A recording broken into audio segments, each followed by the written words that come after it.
రెండో కూడిక మనము కలిగి ఉన్నాము. ఈ రెండో కూడికలో నేను కూడా మీతో కలిసి సహవాసం చేయటకు నన్ను జ్ఞాపకం చేసుకున్న దేవాతి దేవునికి కృతజ్ఞతాస్తుతులు చెల్లిస్తున్నాను. దైవజనులు అభిషేక్తులు వాయయ్య గారిని బట్టి ప్రభును స్తుతిస్తూ వారికి, అమ్మగారికి, కుటుంబానికి ప్రత్యేక వందనాలు తెలియజేస్తా ఉన్నా. ఎవరు దైవజనులు శ్రేష్టమైన పరిచయం చేస్తున్న ఎఫ్రాయిం గారికి, అలాగే రమేష్ గారికి, ఇంకా దైవజనులు ఉంటే ప్రతి వారికి ప్రభుపేట ప్రత్యేక వందనాలు. మీ అందరికీ దేవుని నామంలో ప్రత్యేక వందనాలు తెలియజేస్తున్నా. ఆమేన్, హల్లెలూయా. దైవజనులు ఎలాంటి ఆశ కలుగున్నారు అనే మాటకు వస్తే నాకు దానియేలు గ్రంథంలోని అష్పమజు నాకు గుర్తొస్తాడండి. మేము సేవ చేస్తూ ఉన్నాం, కానీ దైవజనులు రాయయ్య గారి యొక్క విధానము, వారి పరిచర్య క్రమాలను గమనించినప్పుడు ప్రతి వ్యక్తి మీద ఆయన దృష్టి పెట్టి దేవుని సన్నిధిలో ప్రతి విషయాన్ని నేర్పిస్తున్నట్లుగా నేను గ్రహించి హెచ్చరింపబడి ప్రోత్సహింపబడుతున్నాం. మొదటి అధ్యాయం 4వ వచనం లేదా 3వ వచనంలో చూస్తే, రాజు అష్పమజును తన నపుంసకుల అధిపతిని పిలిపించి అతనికి ఇలాగూ ఆజ్ఞాపించాను: ఇజ్రాయేల్ రాజవంశంలో ముఖ్యులై లోపం లేని సౌందర్యము, సకల విద్య ప్రావీణ్యతయు, జ్ఞానం కలిగి తత్వ జ్ఞానము తెలిసిన వారే రాజు నగరనందు నిలవదగిన కొందరు బాలులు రప్పించి కల్దీల విద్యను, భాషను వారికి నేర్పుము. ఆ రోజు అష్పమజు ఏ విధంగా యోధ బాలులను రాజు ఎదుట నిలబెట్టడానికి వారికి తర్ఫీదిస్తున్నాడో అద్భుతమైన మాట 5వ వచనంలో ఉంది. మరియు రాజు తాను భుజించు ఆహారంలో నుండి, తాను పానం చేయు ద్రాక్షరసంలో నుండి అనుదిన భాగం వారికి నియమించి. అనుదిన భాగం ఎవరు ఎప్పుడు ప్రార్థన చేయాలి, ఎవరు ప్రార్థన చేస్తున్నారు లేదా, ఎవరు వాక్యం చదువుతున్నారు లేదా, ఈ విషయాన్ని గమనిస్తూ వ్యక్తిగతంగా ఒక్కొక్కరి విషయంలో కూడా శ్రద్ధ తీసుకుంటున్న దైవజనులు బట్టి ప్రభువును స్తుతిస్తున్నాను. రైట్, సంఘ క్షేమాభివృద్ధి నిమిత్తం ఒక శ్రేష్టమైన మాట అపోస్తుల కార్యంలో నుండి మనం గమనిద్దాం. రండి, చాలా లోతుకి వెళ్ళే కృప పరిశుద్ధాత్మ దేవుడు ఈ ఉదయకాలం మనకు అనుగ్రహించబోతున్నారు. పరిశుద్ధ గ్రంథం నుండి అపోస్తుల కార్యము 9వ అధ్యాయము 31వ వచనాన్ని మనం క్షుణ్ణంగా దేవుని సన్నిధిలో అధ్యయనం చేద్దాం. పరిశుద్ధ గ్రంథం నుండి అపోస్తుల కార్యం 9:31. కావున యోదయ, గలిలయ, సమరయ దేశములందంతటా సంఘము క్షేమాభివృద్ధి నొందుచు సమాధానము కలిగి ఉండెను. మరియు ప్రభువునందు భయమును, పరిశుద్ధాత్మ ఆదరణయు కలిగి నడుచుకొనుచు విస్తరించుచుండెను. క్షేమాభివృద్ధి అనే మాట దగ్గర ఒకటి ఉంది. కిందకెళ్ళి ఫుట్ నోట్స్ లో చూస్తే మూల భాషలో కట్టుబడుట లేదా కట్టబడుట అనే మాటను ఇక్కడ చూస్తున్నాం. మరలా 31వ వచనం నేను చదువుతున్నాను, జాగ్రత్త గమనిద్దాం. కావున యోదయ, గలిలయ, సమరయ దేశములందంతటా సంఘము క్షేమాభివృద్ధి నొందుచు కట్టబడుచు సమాధానము కలిగి ఉండెను. మరియు ప్రభువునందు భయమును, పరిశుద్ధాత్మ ఆదరణ కలిగి నడుచుకొనుచు విస్తరించుచుండెను. చిన్న ప్రార్థన. అద్వితీయ దేవా, నీ పరిశుద్ధమైన నామానికి కృతజ్ఞతాస్తుతులు చెల్లిస్తున్నాం. మీరు మమ్మల్ని ప్రేమించి మాకు అనుగ్రహించిన ఈ శ్రేష్టమైన అవకాశం బట్టి వలన మీ వాక్యమే మాకు ప్రాణము, మీ వాక్యమే మాకు జీవము. దయచేసి ఈ రాత్రి వేళ మీ వాక్యోత్సవాన్ని, వాక్య అభిషేకాన్ని, వాక్య విడుదలను, వాక్య ఆశీర్వాదాన్ని చూచుటకు సహాయం దయచేయండి. నీ స్థాయిలో, నీ సామర్థ్యంలో మాతో మాట్లాడి మమ్మల్ని మీరు కట్టాలి అని ప్రార్థన చేస్తున్నాం. మా బలహీనతలు ఎత్తి చూపించగా సరిచేసుకునే పశ్చాత్తాపం మాకు కలుగుటకు సహాయం దయచేయండి. మీ వాక్యం ద్వారా ఏ పరిచయం జరగాలని దైవజనుల గుండెల్లో ఈ భారాన్ని, మంటను ఏర్పాటు చేసావో ఆ తపన, ఆ ఆశ, ఆ కోరిక నెరవేరినట్లుగా ఈ రాత్రి దిగివచ్చి మీ బలమైన కార్యం చేసి మాతో మాట్లాడమని నజరుడైన యేసు నామములో వేడుకుంటున్నాము తండ్రి, ఆమేన్. సంఘము అనగా తిమోతితో చెప్తూ పౌలు అంటాడు, జీవము కలిగిన దేవుని సంఘము అన్నాడు. సంఘానికి పేరేంటి చెప్పండి? జీవము కలిగిన దేవుని సంఘం. సంఘములో జీవం ఉండాలి, వాక్యంలో జీవం ఉంది, దేవునిలో జీవం ఉంది, అలాగే సంఘములో కూడా జీవం ఉంది. ఒక చెట్టుకు జీవం ఉంటే రెండు పనులు జరుగుతాయి. ఏమిటి ఆ రెండు పనులు అంటే వేళ్ళు లోనకు వెళ్తాయి, కొమ్మలు పైకి వెళ్తాయి. వేళ్ళు లోనకి వెళ్తాయి, కొమ్మలు పైకి వెళ్తాయి. సంఘానికి జీవం ఉంటే ఆ సంఘంలో రెండు పనులు కనబడాలి. ఏమిటి ఆ రెండు పనులు అంటే, ఒకటి సంఘం సంఖ్యలో పెరగాలి, యేసులో ఎదగాలి. చెప్పండి మాట, సంఖ్యలో పెరగాలి, యేసులో ఎదగాలి. వచ్చిన విశ్వాసులు కెరూబుల వలె మారి రెక్కలు చాచి పైకి ఎగిరేవారిగా పైకి ఎగిరేవారిగా మారాలి. వారి ముఖం కనబడకుండా, వారి చేష్టలు కనబడకుండా, దైవ చేష్టలతో వారు నింపబడి వాక్యము ప్రార్థన అనే రెక్కల చేత పైకి ఎగిరేవారు ఉండాలి. కొత్త వారు మందిరానికి వచ్చి అయ్యో నేను పాపినని పశ్చాత్తాపడే స్థాయికి రావాలి అనే విషయాన్ని ఈ సందర్భంగా జ్ఞాపకం చేస్తున్నా. మరలా నేను మూల పాఠాన్ని మీ మనసులోకి తేవడానికి ప్రయత్నం చేస్తున్నా. సంఘము అనగా జీవము కలిగిన దేవుని సంఘం. ఒక మొక్కకు జీవం ఉంటే వేళ్ళూరుకుంటది, కొమ్మలు ఫలించి విస్తరిస్తుంది. అలాగే సంఘానికి జీవం ఉంది. ఈ సంఘానికి జీవం ఉంది అంటే అర్థం ఏంటంటే ఆ సంఘానికి తప్పనిసరిగా సంఖ్యాపరమైన విజయం కావాలి, ఆత్మ సంబంధమైన కృప కావాలి. సంఖ్యలో ఎదుగుతూ ఉండాలి, ఆత్మలో నాటబడుతూ ఉండాలి. క్రీస్తునందు దేవుని బిడ్డలారా, అందుకోసం సంఘంలో శిష్యుడుగా, లోకంలో సువార్థికులుగా మనం మారాలి. సంఘంలో పరిచారకులుగా, లోకంలో సైనికులుగా మారాలి. ఇంకొక ప్రాముఖ్యమైన విషయం, అలాగే ఒక సేవకుడిలో జీవం ఉంది అని చెప్పడానికి ఇలా నేను చెప్పాలని ఆశపడుతున్నా. సంఘంలో జీవం ఉంది అంటే సంఖ్యలో పెరుగుట, ఆత్మలో ఎదుగుట, ఈ రెండు లేకపోతే ఆ సంఘానికి జీవం లేదు. వేళ్ళూరుకోవాలి, నీతిమంతుడు ఎన్నడూ కదలడు. ఈ మాట మీరు వినే ఉంటారు. నీతిమంతుడు ఎందుకు కదలడు? సామెతల గ్రంథం. నీతిమంతుడు ఎన్నడూ కదలడు, కానీ నీతిమంతుడే ఎందుకు కదలడు అని బైబిల్ సెలవిస్తుందో ఒక చక్కటి మాట 12వ అధ్యాయం 3వ వచనంలో నేను మీకు చూపిస్తాను. సామెతల గ్రంథం 12వ అధ్యాయం 3వ వాక్యం. భక్తిహీనత వలన ఎవరును స్థిరపరచబడరు, నీతిమంతుల వేరు కదలదు. నీతిమంతుడికి వేరుంటది. రహస్యమైన ప్రార్థన, బైబిల్ ధ్యానం, సువార్త, ఉపవాసం, సహవాసం.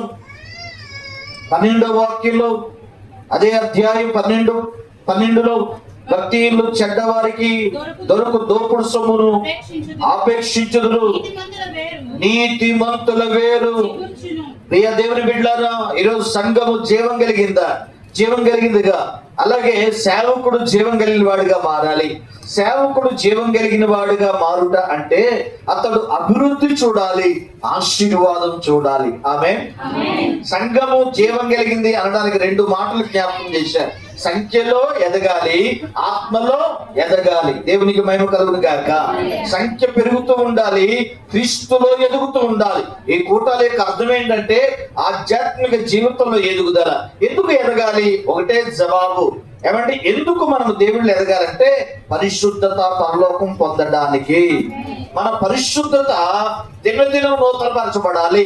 ఒకప్పుడు జబర్దస్త్ చూసేవాళ్ళేమో, సినిమాలు సీరియల్ చూసేవాళ్ళేమో, ఆఖరికి ఈరోజు వాల్ పోస్ట్ చూడడానికి కూడా ఇష్టం లేనంత నూతనపరచబడిన వారిగా, చిన్న అబద్ధం కూడా ఆడడానికి ఇష్టపడని వారిగా, అసూయ పడ్డానికి, లేకపోతే చిన్న కళం, చిన్న ఆలోచన, చెడు తలంపు కూడా రాకుండా ఉన్న పవిత్రమైన వ్యక్తులుగా. ఎక్కడో మాట జ్ఞాపకం చేస్తూ ఉన్నాను. దేవుని ఎదుట యోగ్యునిగా, సమాజం ఎదుట నేర్పరిగా. అనండి ఒకసారి. సమాజం ఎదుట నేర్పరి అయినటువంటి పనివాడుగా దైవజనుడు జీవం కలిగిన వాడిగా మారాలి. ఇక్కడ నేను అభివృద్ధి, ఆశీర్వాదం రెండు పదాలు తీసుకొచ్చాను. ఒక సేవకుడు జీవం కలిగిన వాడైతే అతనిలో అభివృద్ధి ఉండాలి. పరిచర్య ఏమవ్వాలంటే అభివృద్ధి అవుతూ ఉండాలి. మీటింగ్స్ పెడతా, సో వార్త చేస్తా, సంఘ కార్యక్రమాలు చేస్తూ అత్యధికంగా అభివృద్ధి చెందుతూ ఉండాలి. దేవునికి మహిమ కలుగును గాక. చాలా మంది అభివృద్ధి లేదు అంటే ఇక పరిచర్య ఆదివారం, శుక్రవారం, గురువారం, సండే స్కూల్, ఉపవాస ప్రార్థన, ఆరాధన తప్ప ఇక ఎటువంటి కార్యక్రమ అభివృద్ధి ఆ పరిచర్యలో మనం చూడం. అంటే సేవకుల్లో ఏమి లేదు, జీవం లేదు. ఈరోజు ఆదివారం మీకు మంచి వాక్యం ఉంటుంది, 3 ఆరాధనలు 4 ఆరాధనలు జరుగుతున్నాయి, ఏమంటే శుక్రవారం ప్రార్థనలు ఉన్నాయి, మంగళవారం ప్రార్థనలు ఉన్నాయి, స్త్రీల కొడుకులు ఉన్నాయి, మీకు సమృద్ధిగా వాక్యం అందుతుండగా మరలా సేవకులు తీసుకొచ్చి ఎందుకు వాక్యం అందించాలి అంటే, ఇదిగో ఒక సేవకుల్లో జీవం ఉంటే ఆ సేవకుడు ఖాళీగా ఉండలేడు. స్తోత్రం కలుగును గాక. అతని మనస్సు తన అభివృద్ధి కంటే సంఘంలో ప్రతి వారి అభివృద్ధి మీద దృష్టి సారించడం మన వాక్యంలో చూడొచ్చు. అభివృద్ధి ఆశీర్వాదం. ఆశీర్వాదం అంటే సౌలు కుటుంబానికి దావీదు కుటుంబానికి యుద్ధం కలిగిన దావీదు అంతకంతకి ప్రబలాడు. ఎంత పరిచయం జరుగుతున్నా ఇంకా పరిచయం చేసే దీవెన ఆశీర్వాదం దైవజనుడు చూడాలి. ఆమేన్. అయ్యా పల్లా మీటింగ్ పెట్టామండి, అప్పులైపోయామండి, 2-3 సంవత్సరాలు ఏ కోటాలు పెట్టలేమన్న మాట మన నోట ఉండడానికి వీల్లేదు. మనం పరిచయం చేస్తూ ఉండాలి, ప్రభు ఆ విధంగా ఆశీర్వదించాలి. కానీ ఈ రోజుల్లో చాలా మంది ఆశీర్వాదాన్ని చూస్తున్నారు కానీ అభివృద్ధి చూడట్లేదు. అంటే పరిచర్య వృద్ధి వారిలో లేదు, కానీ ఆర్థికంగా చాలా స్థిరపరచబడుతున్నారు. అది అంత శ్రేష్టమైన పరిచర్య కాదు. అభివృద్ధి ఉండాలి, ఆశీర్వాదం ఉండాలి. సంఘం జీవం కలిగింది అయితే అదేంటండి, సంఖ్యలో ఎదగాలి, అలాగే ఆత్మలో పెరగాలి. దేవుని స్తోత్రం కలుగుగాక. సంఖ్యాపరమైనటువంటి ఎదుగుదల, ఆత్మ సంబంధంగా విశ్వాసులు దినదినాభివృద్ధి చెందుతున్న వారిగా మారాలి. సేవకుడిలో జీవం ఉంటే అతడు అభివృద్ధిని చూడాలి, ఆశీర్వాదాన్ని చూడాలి. అయితే ఈ వచనం ఇక్కడ వారు క్షేమాభివృద్ధి పొందడానికి 2 ప్రాముఖ్యమైన కారణాలు లేవనెత్తింది. అపోస్తుల కార్యము 9వ అధ్యాయం 31వ మాట మరోసారి చదువుతాం. కావున యోదయ, గలిలయ, సమరయ దేశములంతటా సంఘము క్షేమాభివృద్ధి నొందుచు సమాధానం కలిగి ఉండెను, మరియు ప్రభునందు భయమును పరిశుద్ధాత్మ ఆదరణ కలిగి నడుచుకొనుచు. మనము జీవం కలిగిన సంఘము అంటే ఒక అర్థమయ్యే తాత్పర్యం నేర్చుకున్నాం. సంఖ్యలో ఎదుగుట, ఆత్మలో పెరుగుట. స్తోత్రం కలుగును గాక. ఒక సేవకుడు జీవం కలిగిన వాడు అయితే అతడు అభివృద్ధిని చూడాలి, పరిచర్య వృద్ధిని చూడాలి, అలాగే ఆశీర్వాదాన్ని కూడా చూడాలి. దరిద్రత అనేది ఒక శాపం. అది దేవుడు నమ్ముకున్న తొలి దినాల్లో ఉంటది, తర్వాత ఉండదు. సముద్రానికి అలలు ఒడ్డునే ఉన్నట్లుగా క్రైస్తవ జీవితంలో, సేవా జీవితంలో శ్రమలు ఒడ్డునే ఉంటాయి, కానీ లోపలికి వెళ్తే అవి ఉండవు. అయ్యా ఇబ్బందులు ఉండవా? ఉంటాయి, ఆర్థిక సమస్యలు, కానీ దరిద్రం ఉండదు. స్తోత్రం కలుగును గాక. పస్తులు ఉండే పరిస్థితి ఉండదు, ఆర్థిక ఇబ్బందులు ఉండొచ్చు, సమస్యలు శోధనలు ఉండొచ్చు, కానీ దరిద్రత లేదా వస్త్రహీనత, ఆకలి లేని పస్తులు ఉండవు అని ప్రభునందు నేను జ్ఞాపకం చేస్తున్నాను. ఎందుకంటే ఆయన శిలువ మనకి ఆ యొక్క ఐశ్వర్యం ఇచ్చింది. ప్రార్థించిన వారందరిలో కృప చూపుటకు ఆయన ఐశ్వర్యవంతుడై ఉన్నాడు. ఆయన భాగ్యము మనకి దీవెనగా మారబోతుంది. యోదయ, గలిలయ, సమరయ. యోదయ అంటే సొంత సంఘం, గలిలయ అంటే మనము కట్టిన బ్రాంచ్ సంఘాలు అనుకోవచ్చు, సమరయ అంటే నశించిపోతున్న అన్య జనాంగం. ఈరోజు మన సేవా పరిచయం ఏంటంటే సొంత సంఘం క్షేమాభివృద్ధి పొందాలి, మనతో అనుబంధంగా ఉన్నటువంటి సంఘాలు క్షేమాభివృద్ధి పొందాలి, అలాగే మన చుట్టూ ఉన్న సమాజం కూడా క్షేమాభివృద్ధి పొందాలి. ఆమేన్, హల్లెలూయా. ఈ యొక్క క్షేమాభివృద్ధి కూడికల్లో, సంఘ అభివృద్ధి కూడికల్లో దేవుడు మనకి ఇస్తున్న దర్శనం ఏంటంటే మన సంఘం బాగుండాలి. మన సంఘం బాగుండాలంటే కుటుంబాలు బాగుండాలి, కుటుంబాలు బాగుండాలంటే వ్యక్తిగత జీవితాలు బాగుండాలి. కట్టబడిన భార్యాభర్తలు ఒక కుటుంబంగా కట్టబడితే ఆ కట్టబడిన కుటుంబాల సమూహమే కట్టబడుతున్న సంఘానికి నాంది పలుకుతుంది. అలా స్థానిక యోధా సంఘం ఫలభరితంగా మారాలి. సంఘం ద్వారా సంఘాలుగా ఏర్పరచబడిన అనుబంధ సంఘాలు కూడా, గలిలయ సంఘాలు క్షేమాభివృద్ధి పొందాలి. ఆ తర్వాత అన్య జనులు కూడా సంఘంలో చేర్చబడి కొత్త సంఘాలు, తల్లి సంఘం కొన్ని సంఘాలు పెడితే, పిల్ల సంఘాలు కొన్ని సంఘాలు పెడితే ఆ సంఘాలు సమరయ సంఘాలు. ఈ కూటాల ద్వారా దేవుడు ఏం చేయాలి తెలుసా? స్థానిక సంఘము క్షేమాభివృద్ధి పొందాలి. గలిలయ సంఘం అనగా అనుబంధ సంఘాలు క్షేమాభివృద్ధి పొందాలి. అంత మాత్రం కాకుండా చుట్టుపక్కల ప్రాంతాలు, ఈ సేవా క్షేత్ర స్థలాలన్నీ, స్వాస్యాలన్నీ దైవ ఆశీర్వాదాల చేత నింపబడును గాక. ఇప్పుడు సంఘము క్షేమాభివృద్ధి పొంది సమాధానం కలిగి ఉండే కారణం ఏంటంటే ప్రభునందు భయము, పరిశుద్ధాత్మ ఆదరణ కలిగి నడుచుకొనుచు విస్తరించుచుండెను. బైబిల్లో క్షేమాభివృద్ధి పొందడానికి 7 విషయాలు రాయబడ్డాయి. అందులో 2 విషయాలు ఇక్కడ రాయబడ్డాయి. మొట్టమొదటి విషయం ప్రభునందు భయము. చెప్పండి నాతో. సంఘము క్షేమాభివృద్ధి పొందాలంటే ఏం కావాలి? ప్రభునందు భయము, ప్రభునందు భయము. రెండవది పరిశుద్ధాత్మ ఆదరణ. సంఘము విస్తరించాలి, సంఖ్యలో పెరగాలి, ఆత్మలో ఎదగాలి అంటే మొట్టమొదట కావాల్సింది సంఘానికి దేవుని భయము కావాలి. ఈ దినాల్లో జరుగుతున్న ప్రమాదకరమైన విషయం ఏంటంటే సంఘానికి దేవుని భయము లేదు. సంఘానికి ఏమి లేదండి? దేవుని భయం లేదు. ఈరోజు చాలా మంది దేవుని భయం లేని వారుగా ఉన్నారు. అయ్యా, తెల్లవారుజాము లేచి దేవుని పిల్లలుగా మనం ప్రార్థన చేయాలి కదా అంటే అలిసిపోయామంటేనే అలవాటు మనకు ఉంది. మనము దాన్ని పర్వాలేదులే అని పక్కన పెట్టేవారుగా ఉన్నాం. ఎన్నో విషయాల్లో రాజీ పడిపోతున్నాం. ఈ రోజు మొబైల్ రావటం వల్ల దేవునికి దూరం అయిపోతున్న పరిస్థితులు మనం చూస్తున్నాం. బైబిల్ చదివారా అనే ప్రశ్నకు జవాబు లేదు. టైం లేదని బైబిల్ చదవలేదు, టైం లేదని ప్రార్థన చేయలేదు. మరి టైం లేదని టిఫిన్ మానామా అంటే మానం. 6 ఇడ్లీలు తిని 2 దోశలు తింటేనే కానీ ఆఫీస్కి వెళ్ళాం. టిఫిన్ మానం, అండ్ సబ్బు సగం అరిగిపోయిన స్నానం మానం, ఏమీ మానం. టైం లేకపోతే మానేదల్లా బైబిల్ ధ్యానమే, బైబిల్ ధ్యానమే. ఏమంటే ఈరోజు నాకు ఖాళీ అవ్వలేదని నేను భోజనం మానేము అన్న మాట ఎప్పుడైనా విన్నామా?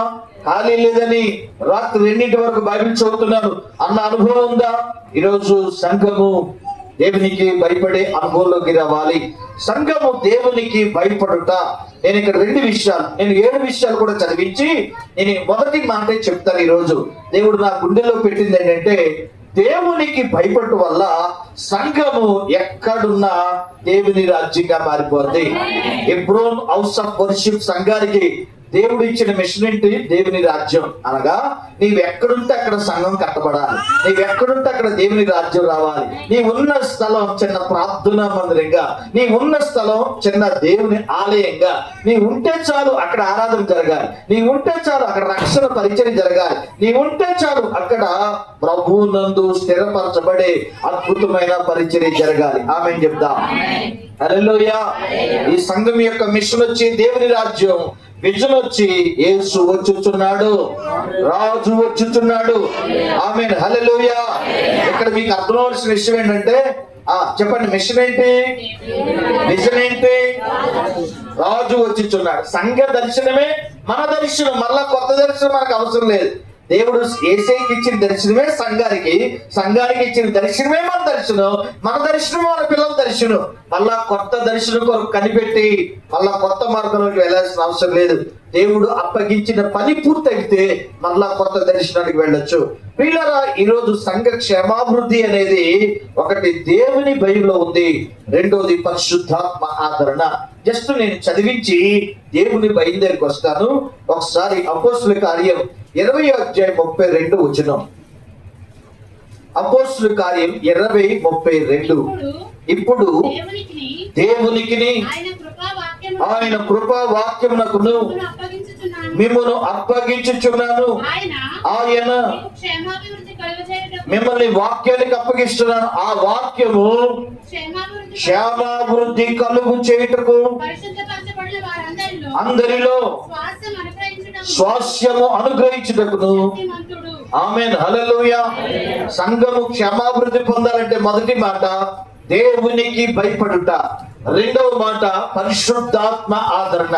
సంఘము క్షేమాభివృద్ధి పొందాలి అంటే మూడవ మాట ఏంటంటే దేవుని వాక్యం. ఏం చెప్పండి అమ్మా? ఈరోజు వాక్యాన్ని చదివారా? బైబిల్ గురించి 4 మాటలు చెప్తాను. బైబిల్ని పఠించాలి అనండి ఒకసారి, రెండవది పరిశీలించాలి, మూడవది పాటించాలి, నాలుగవది ప్రకటించాలి. బైబిల్ని ఆగి చదవండి, అనుభవిస్తూ చదవండి, ఆలోచిస్తూ చదవండి. బైబిల్ టెక్స్ట్ బుక్ కాదు. బైబిల్ ఏం కాదు? టెక్స్ట్ బుక్ కాదు, నవల కాదు. ఏదో ఒకసారి చదివి విడిచిపెట్టడానికి. అది జీవం కలిగిన దేవుని సమాహారం కాబట్టి దాన్ని ఆగి చదవాలి, ఆలోచిస్తూ చదవాలి, అనుభవిస్తూ చదవాలి. బైబిల్ చదివేటప్పుడు ఇందులో ఏముంది అని చదివితే వక్తలు అవుతారు. బైబిల్ చదివేటప్పుడు నాలో ఏముంది, ఇక్కడ ఇలా ఉంటే నాలో ఇలా ఎందుకుంది అని ఆలోచించి చదివితే భక్తులు అవుతారు. దేవునికి మహిమ కలుగును గాక.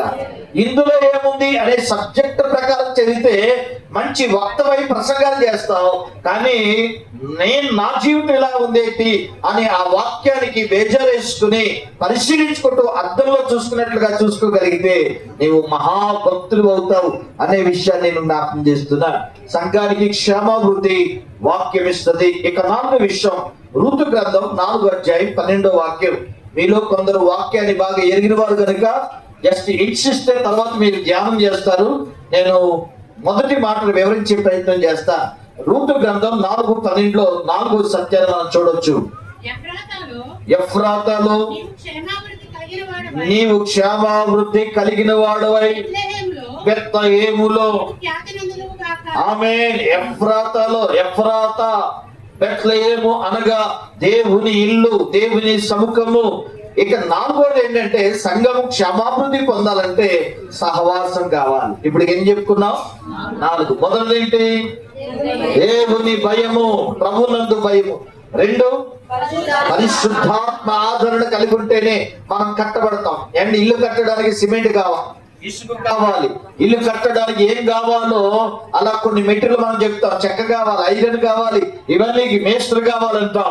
అలాగే ఆధ్యాత్మిక క్రైస్తవ దేవుని నివాసం కట్టబడాలంటే మొట్టమొదటి కావలసిన పునాది రాయి.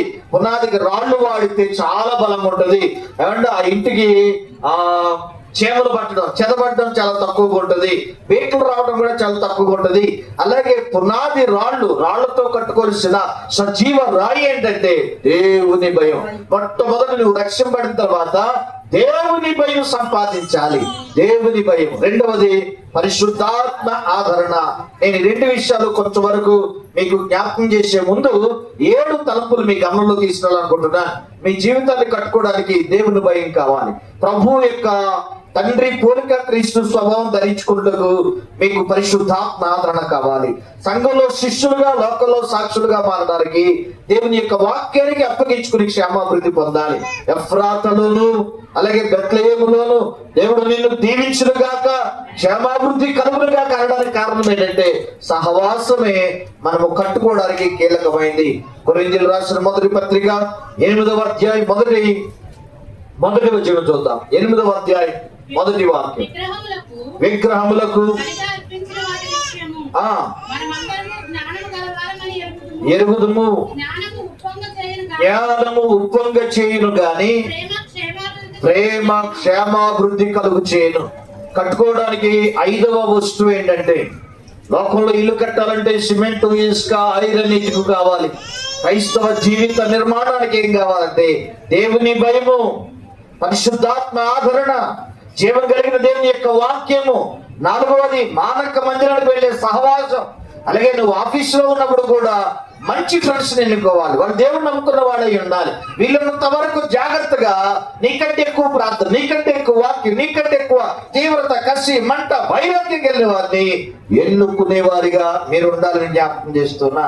తర్వాత ప్రేమ. God is love. బైబిల్ ఎలా చెబుతుంది? దేవుడు వాక్యమై ఉన్నాడు, దేవుడు ప్రేమై ఉన్నాడు, దేవుడు వెలుగై ఉన్నాడు, దేవుడు శాంతై ఉన్నాడు.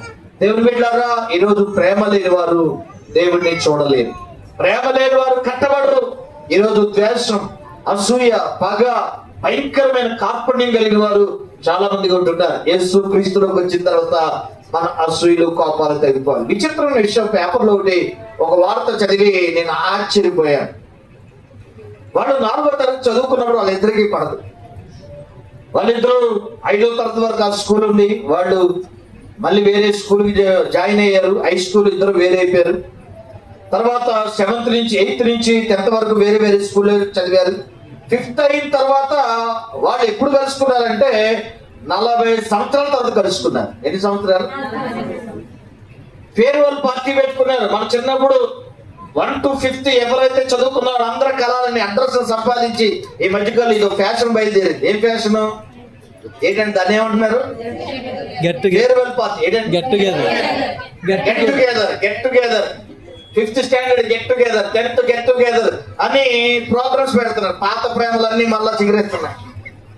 చాలా మంది పెళ్లి అయిపోయాళ్ళకి 2 పిల్లలు, వాళ్ళకి 2 పిల్లలు, మళ్ళీ కొత్త తీసుకెళ్లి ఈయన ఆడిన మొత్తం చెప్పేస్తున్నారు. మొత్తం ప్రియారా పార్టీ జరుగుతుండగా ఒకటి వెళ్ళి ఒకటి గుడేతడు 46, 47 సంవత్సరాలు, 50 సంవత్సరాలు చేసిన తర్వాత get together 5th class get together పెడితే ఒకడు ఇంకా ఆయన కొడతాడు. ఏదో పార్టీలు కొడుతున్నాయి. ఇది చిన్నప్పుడు నన్ను చాలా ఎక్కువ కొట్టాడు, ఇప్పుడు దొరికాడు. గెట్ టుగెదర్ లో దెబ్బలాట. అది వార్త అయింది, వార్త పేపర్లోకి వచ్చింది. పగ ఎన్ని సంవత్సరాలైనా వారిలో ఉంటారు. ప్రేమ క్షేమాభివృద్ధి. ప్రేమ లేని వారు ఆత్మీయంగా కట్టబడలేరు. పైకి ఏదో మేకప్ వేసిన ఆ నివాసం నిలబడదు. ఇసుక మీద కట్టబడినటువంటి ఇల్లుగానే అది గొప్ప కూలిపోతుంది. కొరింథీయులకు రాసిన మొదటి పత్రిక 6వ విషయం 14, 12 నుండి మనం గమనిద్దాం. 14వ అధ్యాయం 12వ వాక్యం.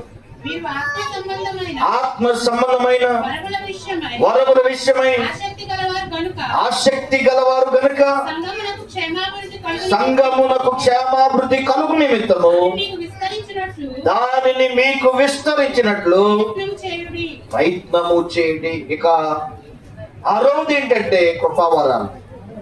ఆత్మ ఫలం ఎంత ముఖ్యమో ఆత్మ వరం అంతే ముఖ్యం. ఆత్మ వరం ఎంత ముఖ్యమో ఆత్మ ఫలం కూడా అంతే ముఖ్యం.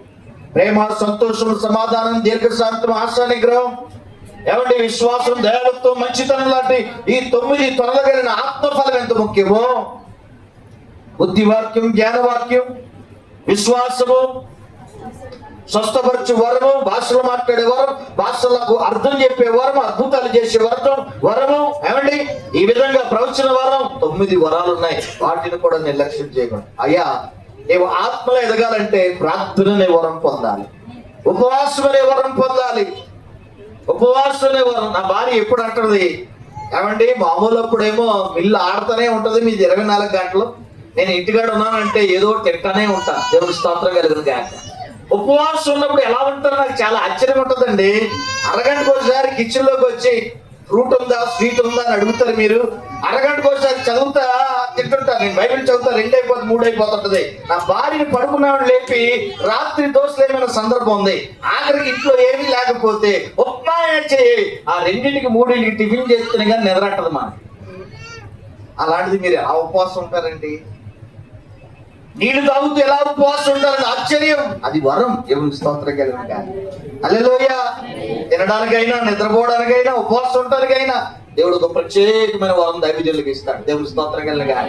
మాకులో మీరు తినలేరు, మాకులో మీరు పని చేయలేరు. ఆమెన్ అంటారా? అంటారా లేదా? నేను అంటే ఆమె వేసారా? మాటలో తినాలి, మాటలో పరిగెట్టాలి. ఆమేన్. హల్లెలూయా. దేవుని సంగమ 6వది ఏంటంటే గొప్ప వరాలు. ఇక చివరిది ఎఫెసీయులకు రాసిన పత్రిక 4:29. సంఘము క్షేమాభివృద్ధి పొందడానికి ఆయుధం ఏంటి? 4వ అధ్యాయం 29.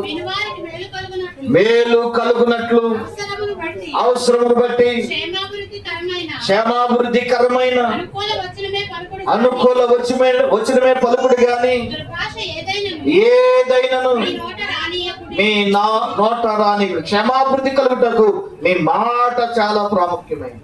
నోరు శుద్ధీకరింపబడాలి, నోటి మీద జయం కలగాలి.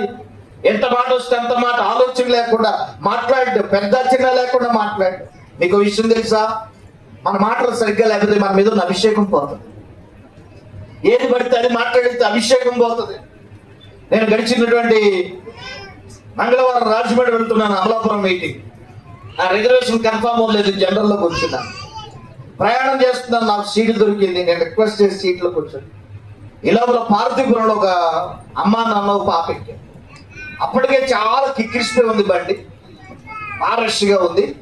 కూర్చోడానికి ప్లేస్ లో జనరల్ బోగిలో ఒక బెర్త్లో 5 కూర్చున్నారు. కూర్చున్న వాళ్ళు సన్నవాళ్ళు అయితే 5 సరిపోద్ది, 4 లావు ఉన్నవాడు కూర్చోడానికి ఆ బెర్త్ సరిపోద్ది. అలాంటిది 5 లావు ఉన్నవాడు కూర్చున్నారు. బాబు అడ్జస్ట్ అయ్యి నాకు లాగా ఉన్నవాళ్ళు 5 కూర్చున్నారు. ఈ లోపల ఎక్కగానే వాళ్ళు దెబ్బలాట. నాకు ప్లేస్ కావాలంటే మాకు ప్లేస్. ఆ అమ్మాయి మాట్లాడుతుందండి. నేను సర్వసాధారణంగా ఎవరు దెబ్బలాడుకుని ఏం మాట్లాడండి, నేను ఎక్కువగా వాక్యం వింటుంటాను ప్రయాణం. ప్రయాణంలో ఒరియా వాక్యం వింటానంటే ఒరియా నేర్చుకోవడానికి నేను ఎక్కువ ఒరియా ప్రసంగాలు వింటాను. దేవుని వాక్యం వింటూ ఉంటుంటాను, బైబిల్ చదువుకుంటుంటాను. అని అమ్మాయి మాట్లాడినప్పుడు అనిపించింది, ఆపి అమ్మాయి నీ వయసు ఏంటి, అంత పెద్దవాడు ఏం మాట్లాడు అని ఆన్సర్. లేదు శివరాకపోతే ఎవడానికి ఖాళీ లేదు కదా, సర్దుకో అంటే ఎక్కడ చదువుకుంటారు? వచ్చిన కానీ నేను చూస్తున్నాను నీ మాటలు బాగలేదు, సింగిల్ వర్డ్ మాట్లాడుతున్నావు, పెద్దోళ్ళని అండి అని కూడా అనకుండా సింగులర్ గా మాట్లాడుతున్నావు, అది బాగోదు, అది క్షేమం. తొందరపడి మాట్లాడితే మన మీద అభిషేకం పోతుంది. అబద్ధం మాట్లాడినా, అపవిత్రమైన మాట మాట్లాడినా అభిషేకం పోతుంది. 7 విషయాలు గుర్తు చేసుకుందాం ఒకసారి. మొట్టమొదటిగా మన జీవితం కట్టబడాలంటే, వెరీ గుడ్, మీలో చాలా మంది గుర్తుంది మొదటి మాట, దేవుని భయము, పరిశుద్ధాత్మ ఆదరణ. రెండవది వాక్యము. వాక్యం చాలా ప్రాముఖ్యం. మీకు సులువు చెప్పనా, 4 అధ్యాయులు చదివితే 6 నెలలకు ఒకసారి బైబిల్ అయిపోతుంది. 4 అధ్యాయులు పెద్ద కష్టం కాదు. పొద్దున్న 2 అధ్యాయులు, సాయంత్రం 2 అధ్యాయులు, 6 నెలలకు ఒకసారి బైబిల్ అయిపోతుంది. సంవత్సరం 2 సార్లు బైబిల్ చదువుతూ ఉన్నారనుకోండి, మీ నోట దేవుని మాట ఆడుతూ ఉంటుంది. స్తోత్రం కలిగిన గాయ. ఆమేన్, హల్లెలూయా. బైబిల్ బాగా అలవాటు అయిపోవాలి. ఏది మాట్లాడినా వాక్యం తప్పు లేకుండా, పొల్లు కూడా తప్పు లేకుండా చెప్పాలి వాక్యం. ఎలా చెప్పాలి? పొల్లు కూడా తప్పు లేకుండా వాక్యాన్ని కంఠస్థ పెట్టాలి. మీరు ప్రార్థన చేసినప్పుడు కూడా అరగంట ప్రార్థనలో ఒక 60 రెఫరెన్స్ వెళ్ళిపోవాలి, 60 మాటలు వచ్చాయి వాక్యం. అర్థమవుతుందా? ఎవరో నిద్రపడి నీ ప్రార్థనకి. అంతేగాని ప్రార్థనలో సాత్రం సోతే అని నువ్వు నిద్రవుతే నీ పక్కడు సుత్తించుకోలేదు. కొంతమంది ప్రార్థనలో పదాలు ఉండవు. దేవుని వాక్యం చేత నీ ప్రార్థన నింపబడితే మసాలా ఇచ్చిన బిర్యానీలో బలే ఉంటుంది. దేవుని స్తోత్రం కలిగిన గాని. కాబట్టి ఈ వాక్యము చాలా ప్రాముఖ్యమైనది. తర్వాత రూతు గ్రంథం నుండి 4:12 మనం చూసాం, సంఘ క్షేమాభివృద్ధి నిమిత్తం సహవాసం, నియామక దినాలు గాని, దైవజనుడు సంఘాన్ని ప్రేమించి పెట్టే కూటాలు గాని మానక అటెండ్ అవుతూ దేవుని యొక్క వాక్యం ద్వారా బలపడాలని ప్రభునందు జ్ఞాపకం చేస్తున్నా. 1 కొరింథీ 8:1 ప్రకారం ప్రేమ క్షేమాభివృద్ధి కలిగి చేయను. 1 కొరింథీ 14:12 ప్రకారం క్షమాభివృద్ధి నిమిత్తం కృపావారాలను అపేక్షించాలి. ఈ రోజుల్లో కృపావారాలను విపరీతంగా ప్రేమించే ఒక తీవ్రమైనటువంటి సంఘ సిద్ధాంతాలు కలిగిన సహవాసాలు వచ్చాయి. అలాగే కృపావారాలను పూర్తిగా నిర్లక్ష్యం చేసే భావజాలం కలిగిన సంఘాలు వచ్చాయి. 2 ప్రమాదమే. ఇలా చెప్తాను చూడండి, అతిక్రమం కుదరదు, అక్రమము కుదరదు. ఎక్స్ట్రా చేయక్కర్లేదు, ఉన్నది మానకూడదు. ఆయన ఎంత చెప్పాడు చేస్తే చాలు. దాసుడు వలె ఉంటే చాలు, యజమానుడు దాటాల్సిన అవసరం లేదు. దాసుడు వలె ఉంటే చాలు, ఆయన చెప్పింది చేస్తే చాలు, ఎక్స్ట్రా చేయని అవసరం లేదు. అలా ఆయన చెప్పింది మానడానికి వీలు లేదు. కృపావరాలు ముఖ్యమే. తర్వాత మన మాట నువ్వు మాట్లాడే మాటను బట్టి క్షేమాభివృద్ధి. కొంతమంది మాటల వలన హృదయం అంతా అపవిత్రం అయిపోతుంది. దేవుని ఆత్మ వారిని విడిచి వెళ్ళిపోయే ప్రమాదం. చూడకూడదు చూసి, వినకూడదు విని, మాట్లాడితే దేవుని సన్నిధి మనకు దూరం అయిపోయే ప్రమాదం ఉంటుంది. అపోస్తుల కార్యం 10వ అధ్యాయం 35వ మాట, దేవుని భయము అనే ఈ అంశాన్ని మీకు క్షుణ్ణంగా జ్ఞాపకం చేయాలని ఆశపడుతున్నాను. మరలా నేను ప్రభు చిత్తమై మరోసారి వచ్చినప్పుడు మిగతా అంశాన్ని నేను ప్రయత్నం చేస్తాను. ఈ పూట దేవుడు నా గుండెల్లో పెట్టిన మాట 35వ వచనం, 10:35. ప్రతి సంఘములోను ఆయనకు భయపడు నీతిగా నడుచుకుని వారిని ఆయన అంగీకరించును. బైబిల్ అంతటిని నిలిపితే 2 సార్లు మాత్రమే అంగీకారం రాయబడింది.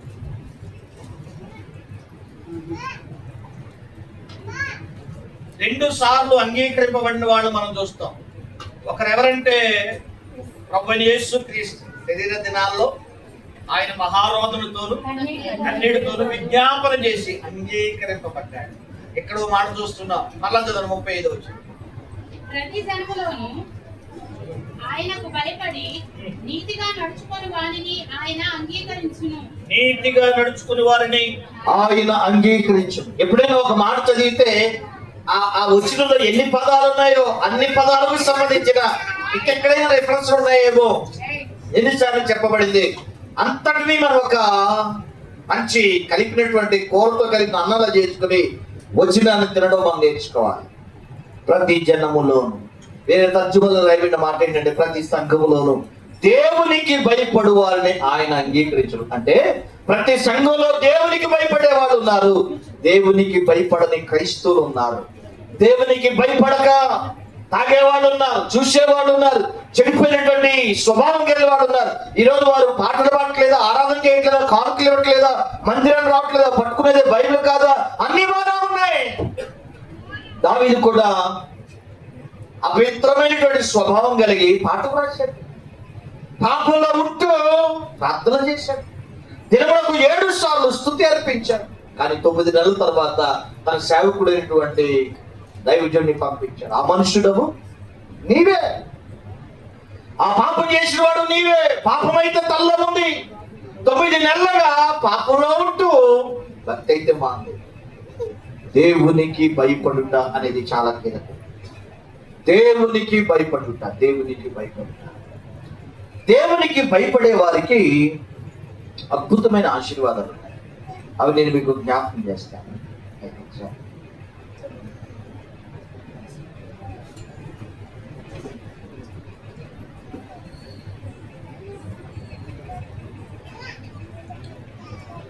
చాలా లోతుగా మిమ్మల్ని ప్రభు సన్నిధిలో నడిపించాలని ఆశపడతా ఉన్నాను.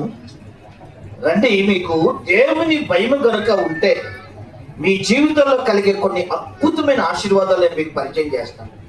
19వ కీర్తన 9వ వచనం. 19వ కీర్తన 9వ వచనం. దేవుని భయం ఒక వ్యక్తిలోకి వస్తే ఆ వ్యక్తి జీవితం ఎలా ఉంటుందని ఆలోచన చేస్తే, యెహోవా యందైన భయము పవిత్రమైనది, అది నిత్యము నిలుచును. యెహోవా న్యాయ విధులు సత్యమైనవి, యెహోవా యందలి భయము పవిత్రము. ఈరోజు దేవునికి భయపడితే నువ్వు అపవిత్రంగా బ్రతకవు. స్తోత్రం కలుగుగా బ్రతకాలనుకున్నా కుదరదు.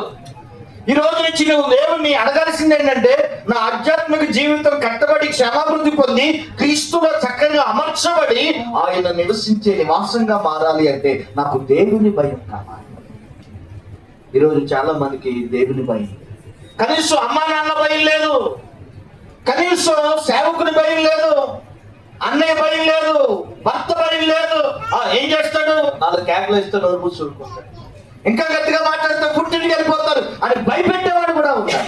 ఈరోజు సేవకుడు మాట చెప్తున్నాను, దేవునికి భయపడితే నువ్వు దేనికి భయపడవు. ఇది మర్మం. స్తోత్రం కలిగిగా నీకున్న అప్పులకి భయపడుతున్నావా, నీకున్న అనారోగ్యానికి భయపడుతున్నావా, ఏదైనా నిన్ను భయపెడుతుంది అంటే దేవుని భయం నీకు లేదు. దేవుని భయం కలిగినవాడు దేనికి భయపడతావు. 9 అడుగులు ఎత్తుకెళ్ళ గొలియాతు నిలబడినా భయపడకుండా దేవుని యుద్ధాన్ని దావీదు చేయడానికి కారణం ఏంటంటే దేవుని భయం కలిగిన వాడు. ఆమేన్, హల్లెలూయా. ఆయన పెద్దవాడు అయిపోయిన తర్వాత కాలు జారింది, కానీ వెనకాలలో నిర్దోషి నిష్కలంకుడు దావీదు. అతడు దేవుని క్రమము కలిగిన వాడు. దేవుని మీద ఆనుకునే విషయంలో, భయపడే విషయంలో అతను అంత యోగ్యుడు దావీదు తప్ప మనకు ఎవరో కాదు. ప్రియమైన సంగమా, ఈరోజు నువ్వు దేవునికి భయపడితే దేనికి భయపడాల్సిన అవసరం. ఇంకో మాటలా చెప్తాను, జాగ్రత్త వినండి. దేవునికి భయపడని వారు అన్నిటికీ భయపడుతూ బిక్కుమని బ్రతుకుతారు. అమ్మా, దేవునికి భయపడిన వారు, దేవునికి లోపడిన వారు ప్రతి చిన్నదానికి భయపడిపోతారు, ప్రతి చిన్నదానికి కంగారు పడిపోతారు, ప్రతి చిన్నదానికి అల్లాడిపోతారు. వారి జీవితం అంతా భయంతో కూడుకుగా మారిపోతారు. ఈరోజు దేవుని భయం కనుక నీకుంటే నీ జీవితం పరిశుద్ధంగా ఉంటుంది. ఈ కూటంలో నువ్వు ఎలాంటి తీర్మానం చేసుకోవాలంటే, నీకు నాకు మధ్య ఏ చిన్న బలహీనత కూడా ఉండడానికి వీల్లేదు. ఇక ఏది నీకు నాకు మధ్యలో పాపంగా అడ్డుగోడగా ఉండడానికి వీల్లేదు. ప్రభా, ఈ కూటంలో క్షమావృద్ధి కొడుకుల్లో నేను విడిచిపెట్టడానికి సహాయం తెచ్చి, నేను విడిచిపెట్టడానికి సహాయం తెచ్చి. మనం విడిచిపెట్టుట చాలా ప్రాముఖ్యమైన విషయాన్ని నాకు చేస్తున్నాను. యెహోవా యందలి భయము అది నిత్యము. దేవుని చిత్తం చేయవాడు నిరంతరం నిలిచుడనే మాట ఎంత శక్తివంతమైందో, యెహోవా యందు భయభక్తులు కలిగి పవిత్రంగా ఉండేవాడు కూడా నిత్యము నిలుస్తాడు. ఈరోజు ఉద్యోగంలో దెబ్బతింటున్నాం, వ్యాపారంలో దెబ్బతింటున్నాం, అస్థిరుడు అయిపోతున్న కారణం ఏంటంటే దేవుని భయం లేదు. ఈరోజు చాలా మంది దేవుని భయం, ఉదయకాలం లేవాలని లేదు, బైబిల్ చదువుకోవాలని లేదు, ప్రార్థన చేయాలని లేదు, నేను ఒక్క ఆత్మనైనా సంపాదించాలి, మందిరానికి కొందరైనా నడిపించాలి, ఆసక్తి లేని పరిస్థితి చూస్తాం.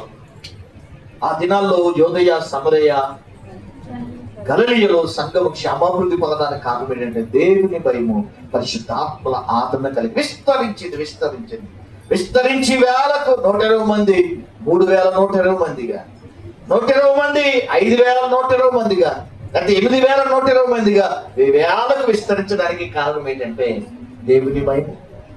అమ్మా, దేవుని భయం ఉంటే నువ్వు పవిత్రంగా ఉంటాను. దేవుని భయం లేని వాడు అపవిత్రంగా ఉంటాను. నేను మరోసారి జ్ఞాపకం చేస్తున్నాను, మొబైల్ వాడడం తప్పు కాదు, కానీ మొబైల్ వాడడమే దినచర్యగా మారిపోకూడదు. అది మనల్ని వాడకూడదు, మనమే దాన్ని వాడాలి. మరలా చెప్తున్నా, అది లేకపోతే నేను ఫోన్ చేయడానికి వెళ్తున్నా, మళ్ళీ వాట్సాప్ వెళ్తున్నాం, ఫోన్ చేయడానికి చేస్తున్నాం, ఫేస్బుక్ అంటున్నాం, ఏ పని మీద ఫోన్ తీసినా ఒక అరగంట లాస్ అయిపోతున్నాం. గుర్తుపెట్టుకోండి బాగా, ఏ పనికి తీసినా ఆ పని వాడి పక్కనే. చాలా మంది నేను ట్రైన్లో గమనిస్తాను, వాడు పడుకుంటారు, మంచి నిద్రలో ఉంటారు, మంచి నిద్రలో పనికి మన కాలు అవుతుంది, సర్చ్ చేయడానికి కాలుకి లేస్తాడు. అందులో ఏమవుతుంది, అవతలడు ఎక్కవా దిగేవా వెళ్ళావా అంటారు, అంతే. వీటి నిద్రపోతుంది.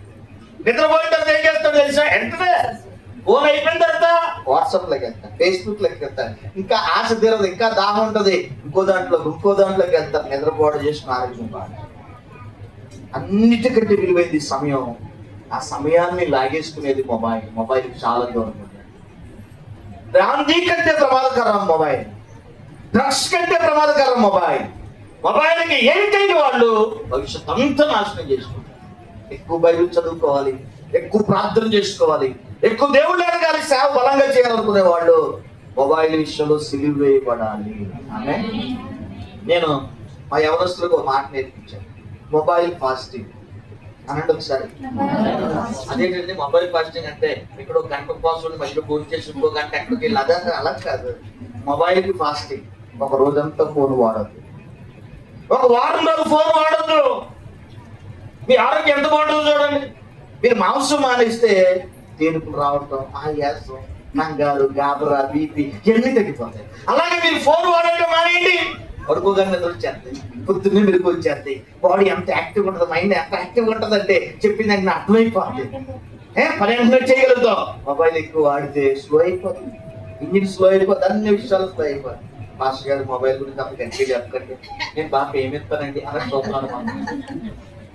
దేవుని భయము పవిత్రము. కీర్తన 111:10. నేను కొన్ని తలంపులు చెప్పి లోనామని తీసుకెళ్ళాలని ఆశపడుతున్నాను. 111 కీర్తన 10 యెహోవా యందలి భయము జ్ఞానమునకు మూలము, ఆయన శాసనము నియమించు వారు ఇద్దరు మంచి వివేకం గలవారు, ఆయనకు నిత్యము స్తోత్రము కలుగును. యెహోవా యందలి భయము జ్ఞానమునకు మూలం. అమ్మా, ఈరోజు నీకు ఏ తెలివితేటలున్నా లేకపోయినా దేవునికి భయపడు, అదే నీకు ఆశీర్వాదం, అదే నీకు జ్ఞానం. దేవునికి భయపడితే దేవుడు ఉన్నతమైన ఆశ్చర్యకార్యం చేస్తాడు. షడ్రక్ మేషక్ అబేద్నెగో అంటున్నారు, మా దేవుడు రక్షించుటకు సమర్థుడు, రక్షించకపోయినా దేవుడు నిలబెట్టిన ప్రతిమకు మేము నమస్కారం చేయాలి. ఆ జ్ఞానం, ఆ భయం, ఆ భక్తి ఎంత గొప్ప కృపించిందంటే అగ్నిగుండంలో విజయాన్ని ఇచ్చింది. దేవుని స్తోత్రం కలిగింది. హల్లెలూయా. అమ్మా, ఈరోజు దేవునికి భయపడితే మొట్టమొదటి ఆశీర్వాదం పరిశుద్ధత. దినదినము పరిశుద్ధపరచబడతాం. పరిశుద్ధులుగా ఉన్న వారి మీద ఏ చేతబడి పనిచేయదు, ఏ చిల్లంగి పనిచేయదు, ఏ ఎన్ని మెరుగేలు గుమ్మడికాయలు పనిచేయదు. దేవుని ఆత్మ వారిని కాపాడుతూ ఉంటారు. ఇక రెండో విషయం, యెహోవా యందు భయభక్తులు కలిగిన వారు పిల్లల్ని ఎలా పెంచుకోవాలి. పిల్లల గురించి ఒక మాట చెప్తున్నాను. మీరు పిల్లల్ని ఎలా పెంచాలని ప్రార్థన చేస్తున్నారా?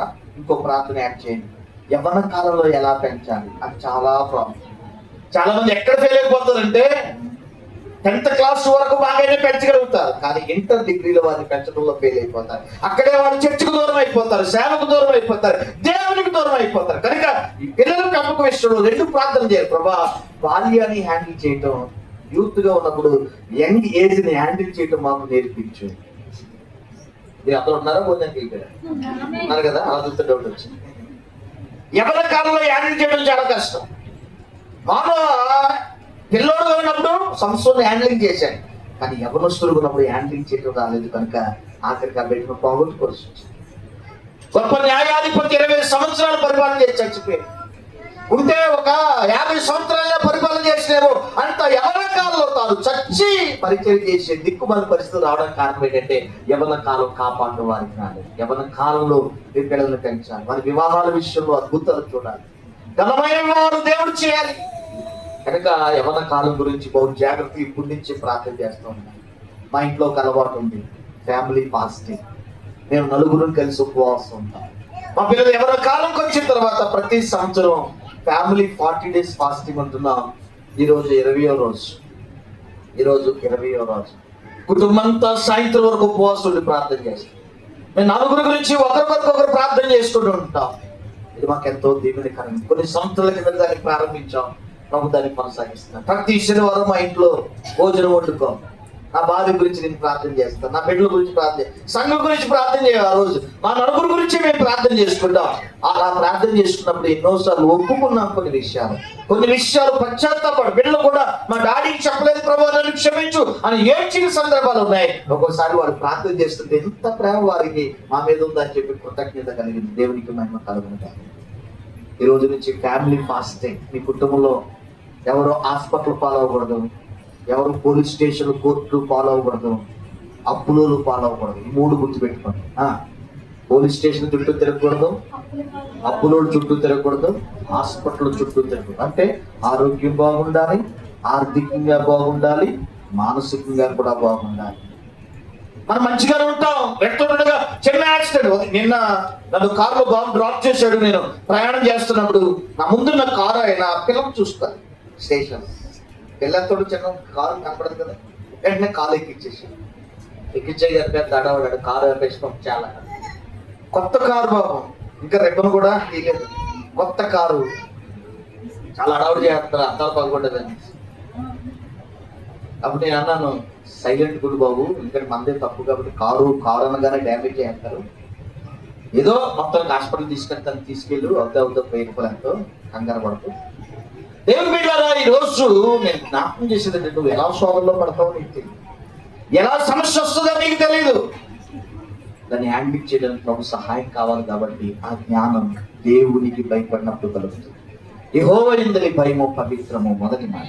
2, యెహోవా యందలి భయము జ్ఞానము. 3వ మాట యెషయా గ్రంథం 11వ అధ్యాయం 3వ వాక్యం. యెషయా గ్రంథం 11వ అధ్యాయం 3వ వాక్యం. యెహోవా భయము అతనికి ఇంపైన సువాసనగా ఉండదు. చాలు. యెహోవా భయము పవిత్రము, యెహోవా భయము జ్ఞానము, యెహోవా భయము ఇంపైన సువాసన. ఇంకో తర్జుమాలో రాయబడింది సాక్ష్యము అని రాయబడింది. దేవునికి భయపడే వాడికి మంచి సాక్ష్యం ఉంటుంది, మంచి పేరు ఉంటుంది. ఇంపైన సువాసన. దేవునికి భయపడేవాడు తెలిసిపోతారు. వాడు మెడలో పోతెట్టుకుని తిరగక్కర్లేదు. దేవుని ఆత్మ కలిగిన వాడండి, ఇతను దేవునికి భయపడేవాడండి. దేవునికి భయపడే.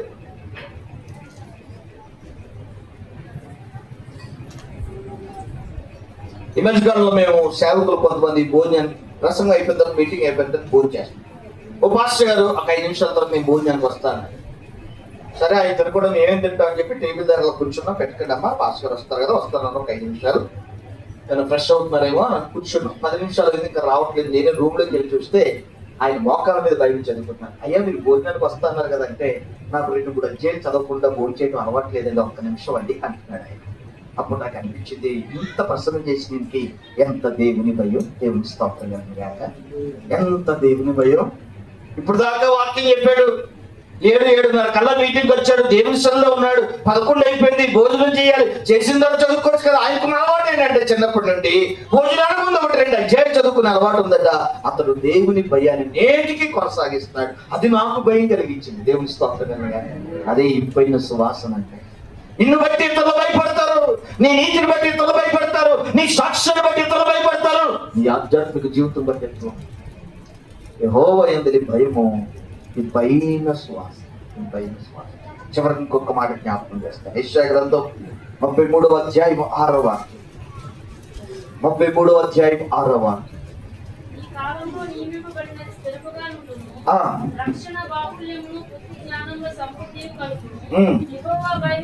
యెహోవా భయము వారికి ఐశ్వర్యము. యెహోవా భయము వారికి ఐశ్వర్యం. ఈరోజు దేవునికి భయపడేవారు, దేవుని బిడ్డలారా, సంఘంలో చాలా మంది లేకపోవడం మనం చూస్తున్నాం. దేవుని భయం లేదు. ఈరోజు విడిగా తిరిగే వాళ్ళు ఉన్నారు. మరి ముఖ్యంగా ప్రమాదకరమైన విషయం ఏంటంటే, ఈ రోజుల్లో విడిగా ఖర్చు చేసేవాడు కూడా ఉన్నారు. మనం దేవుని భయం కలిగి ఖర్చు విషయంలో బహు జాగ్రత్తగా ఉండాలి. ఈ మాస్టర్ గారు, అలాగే ఎఫ్రాయిం గారు, డేవిడ్ రాజు గారు, వీళ్ళు గమనించినప్పుడు వాళ్ళు ఆశతూచి ఖర్చు చేస్తారు. చాలా ఆశతూచి నాణ్యమైన కొంటారు, శ్రేష్టమైన కొంటారు. 1-4 సార్లు అవసరమా, అత్యవసరమా, అనవసరమా, అవును ప్రియులారా, ఈ రోజుల్లో చాలా జాగ్రత్త ఉంది, డబ్బుల విషయంలో చాలా జాగ్రత్త ఉంది. వీలైతే తినటం మాని దాచుకోవాలి. అలాంటి రోజులు ఈ రోజు. ఎలాంటి రోజులు? తినటం మాని దాచుకోవాలి. ఎంత ఉంటే అంత ఖర్చు చేసుకుని దేవుడు ఇస్తాడులే, అది అమాయకపు మాట, వాక్యం తెలియని వారు మాట్లాడే మాట. మన దాంట్లో నమ్మకంగా ఉంటూ దేవునికి ఇస్తూ కష్టార్జితను కాపాడుకుంటూ కుటుంబాన్ని చక్కగా కట్టుకునే అనుభూతిని ప్రభు మనకి జ్ఞాపకం చేస్తాడు. అయితే దేవుని యందు భయభక్తులు కలిగి ఉంటే దేవుడిని ఆశ్రదించడం ప్రారంభిస్తాడు. ఆమేన్, హల్లెలూయా. దేవుని యందు భయభక్తులు కలిగి ఉంటే దేవుడు ఏం చేస్తాడండి? ఆశీర్వదిస్తాడు. చదువులు ఆశీర్వదిస్తాడు, వ్యాపారులు ఆశీర్వదిస్తాడు, ఉద్యోగులు ఆశీర్వదిస్తాడు, సేవలు ఆశీర్వదిస్తాడు, అన్ని విధాలు ఆశీర్వదిస్తూ ఉంటాడు. ప్రియమైన సంఘమా, ఈరోజు ప్రతి జన్మలో దేవునికి భయపడు వారిని ఆయన పరలోకం కొరకు అంగీకరించడానికి సిద్ధమున్నాడు. నీకు దేవుని భయం ఉందా? ఈ రోజు నుంచి తీర్మానం చేసుకో. ఉదయాన్నే లేవాలి, ప్రార్థన చేయాలి. ఉదయాన్నే లేచి ప్రార్థన చేయాలి. ఎందుకు ప్రార్థన చేయాలి? శోధనలో ప్రవేశించకూడదు. శిష్యులకు యేసు ప్రభు 2 సార్లు ఆ మాట చెప్పారు, మీరు శోధనలో ప్రవేశించకుండా మెలుకుని ప్రార్థన చేయండి. శరీరంలో వచ్చే శోధన, ఆత్మీయంగా వచ్చే శోధన జయించాలంటే మెలుకు కలిగి ప్రార్థన చేయాలి. కనీసం 1 గంట అయినా నాతో మేల్కొని ఉండలేదని ప్రభు అడిగాడు. రోజుకి 1 గంట నుండి 3 గంటలు మినిమం ప్రార్థన చేయాలి. దీవెనయ్య గారు అనే దైవజనుడు అంటాడు, రోజుకి 4 గంటలు ప్రార్థన చేయండి. పాస్టర్ గారు అంటాడు, రోజుకి ఎన్ని గంటలు? 4 గంటలు. రోజుకి 4 గంటలైనా దేవునితో సహవాసం చేయాలి. 3 పూట్ల దేవునితో సహవాసం. యెహోవా యందలి భయము, చివరి మాట ఐశ్వర్యం. 4 మాటలు చెప్పండి.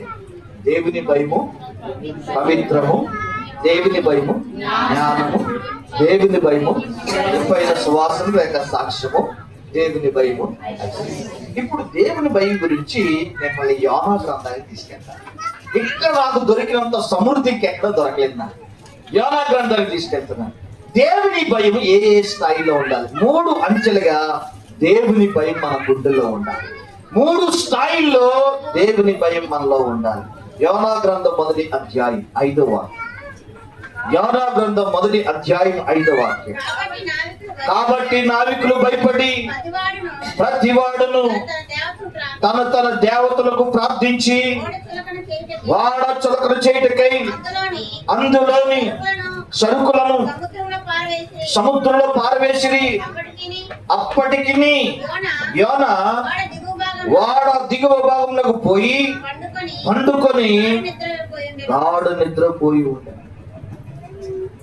నావికులు భయపడి, యోనా గ్రంథంలో 4 అధ్యాయాలకి నా పేర్లు పెట్టుకున్నా నేను.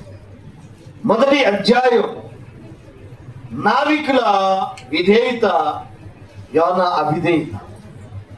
2వ అధ్యాయం మేనా పనితనం, యోనా పతనం. 3వ అధ్యాయం నినివే పశ్చాత్తాపం, యోనా ప్రకటన. 4వ అధ్యాయం 4వ అధ్యాయం దేవుని పరితాపం, యోనా పంతం. యోనా పంతం ఏంటంటే, నేను చెప్పింది జరగలేదండి, కానీ దేవుడు ఎంతో పరితమిస్తారు. 1,20,000 మంది కుడి ఎడమలు ఎరగని ప్రజలు రక్షింపబడి. రైట్. ఈ 1వ అధ్యాయంలో నావికుల గురించి చాలా అద్భుతమైన మాట చూస్తున్నాం. వారు దేవునికి భయపడి. వారు ఎందుకు భయపడ్డారంటే, అలాంటి తుఫాను ఎప్పుడు చూడలేదు. సహజమైన తుఫాను వారికి తెలుసు. సముద్రం మీద పుట్టి, సముద్రం మీద పెరిగి, సముద్రం మీద జీవిస్తున్నారు. వారికి ఆ తుఫాను తెలుసు. కానీ ఈ తుఫాను ఏదో పాపం జరిగితే వచ్చే తుఫానని పరిస్థితులను బట్టి భయపడుతున్నారు. మొదటి మాట గుర్తుపెట్టుకోండి. మీ జీవితంలో ఎందుకు ఈ మధ్యకాలంలో సరిగ్గా జరుగుబడి లేదనుకోండి, ఈ మధ్యకాలంలో అన్ని ఇబ్బందులుగానే ఉన్నాయనుకోండి, ఈ మధ్యన పరిస్థితులు ఏమి చక్కగా లేవనుకోండి, వెంటనే ఉపవాసం ఉండి మొక్కల మీదకి వచ్చి ప్రభుకి భయపడాలి. నావికులు చేస్తున్న మాట ఏంటి? పరిస్థితి ఏంటంటే, వారు పరిస్థితిని బట్టి భయపడుతున్నారు. ఏంటో ఈ తుఫాను, ఏంటి గాలి, ఏంటి భయంకరమైన ప్రళయం, ఇలాంటిది మనం ఎప్పుడూ చూడలేదు, మనలో ఎవరో పాపం చేశారు అని పరిస్థితులు బట్టి వారు ఒడుగుతున్నారు. నావికులు భయపడి అమ్మ పరిస్థితులు బట్టి భయపడి అనుకుంటాం. ఒకప్పట్లాంటి దీవెన, ఒకప్పట్లాంటి అనుభవం, ఒకప్పట్లాంటి ఆసక్తి లేకపోతే మనం దేవుని సొంతం మరింత ఈ రాత్రి భయపడి. నేను అడగనా, ఒకప్పట్లాంటి ప్రార్థన మీకుందా? ఒకప్పట్లాంటి ఉపవాసం మీకుందా? ఒకప్పట్లాంటి ఆసక్తి మీకుందా? ఏమీ లేని దినాల్లో ఎంత పరిగెట్టరు, ఇప్పుడు అన్నీ ఉన్నాయి, కానీ ఆశ, కసి, మంట, వైరాగ్యం ఉందా? ఈ రాత్రి పరిశుద్ధాత్మ దేవుడు మనతో మాట్లాడుతూ ఉన్నాడు. నావికులు పరిస్థితి చూసి భయపడుతున్నారు. రెండవ స్థాయి ఏంటంటే 10వ వచనాన్ని పడదాం. యోనా గ్రంథం 1వ అధ్యాయం 10వ వాక్యం. తాను యెహోవా సన్నిధిలో నుండి పారిపోవచ్చున్నట్లు అతడు ఆ మనుషులకు తెలియజేసి ఉండెను గనుక వారు ఆ సంగతి తెలుసుకుని మరింత భయపడి నీవు చేసిన పని ఏమని భయపడిరి. 5వ వచనం. 10వ వచనం మరింత భయపడి. ఈరోజు ఈ కూటల్లో భయపడే అనుభవం నుండి మరింత భయపడి, చిన్నప్పుడు ఎలా ప్రార్థన చేసేదారో ఇప్పుడు ఇంకా తీవ్రంగా ప్రార్థన చేస్తే మరింత భయపడి, ఎన్నాళ్ళు కుర్చీలో కూర్చొని బైబిల్ చదివేదారు ఇప్పుడు మోకాళ్ళ మీద బైబిల్ చదువుతుంటే మరింత భయపడుతున్నాం. 3ంటికి భోజనం చేసే నీవు ఇప్పుడు 5 దాకా ఉపవాసం ఉండంటే మరింత భయపడుతున్నావు. ఉదయం 3ంటికి లేచి ప్రార్థన చేస్తున్నావు, 5ంటికి 4ంటికి లేచి నీవు 3ంటికి లేవగలుగుతున్నావు అంటే మరింత భయపడుతున్నావు. 10వ వంతు తెచ్చి వేసి నీవు 20వ వంతు 30వ వంతు ఇవ్వడం ప్రారంభిస్తే ఇంకా భయపడుతున్నావు, మరింత భయపడాలి. మొదటిది పరిస్థితులు చూసి భయపడుట, రెండవది దేవుని సన్నిధిలో నుండి పారిపోతున్న యోనాను చూసి భయపడతా. వాక్యం చదవకపోతే భయపడాలి. దేవుని సన్నిధిలో నుండి పారిపోతున్నాను, నేను దేవునికి దూరం అయ్యానగా మరింత భయపడుతున్నారు. అయ్యో జీవం కల్లా దేవునికి దూరం అయ్యావా, ఆయన మాటకు దూరం అయ్యావా? అసలు అర్థం కాని విషయం ఏంటో తెలుసా? నినివే 425 కిలోమీటర్ల దూరం ఉంది ఆయన ఉన్న ఊరికి. 400 కిలోమీటర్ ఇక్కడి నుంచి విజయవాడ. పరిస్థితి ఎంత దూరం అంటే 4022 కిలోమీటర్లు, అంటే అమెరికా అంత దూరం. విజయవాడ వెళ్ళి చిన్న ప్రసంగం చేయరా బాబు అంటే ఇష్టం లేక ఎక్కడికి వెళ్ళిపోతున్నాడు. 2 లక్షలు ఖర్చు పెట్టి అమెరికా వెళ్ళిపోతున్నాడు. ఏంటి ఏమండు, దేవుడి పని చేయడం ఇష్టం లేకపోతే, పరిచయం చేయడం ఇష్టం లేకపోతే నోరు పుష్కుని ఇంట్లో కూర్చోదు కదా, అక్కడికి ఎందుకు వెళ్ళిపోతాడు? అక్కడ బిజినెస్ బాగా జరుగుతుంది, అక్కడ సంపాదించుకుని స్థిరపడిపోతుంది. ఇక్కడ దేవుని పని చేయకూడదు అంతే. నేను దేవుని పని చేయకూడదు, దేవుని మాట విన్నంతే, నేను ప్రార్థన చేయనంతే.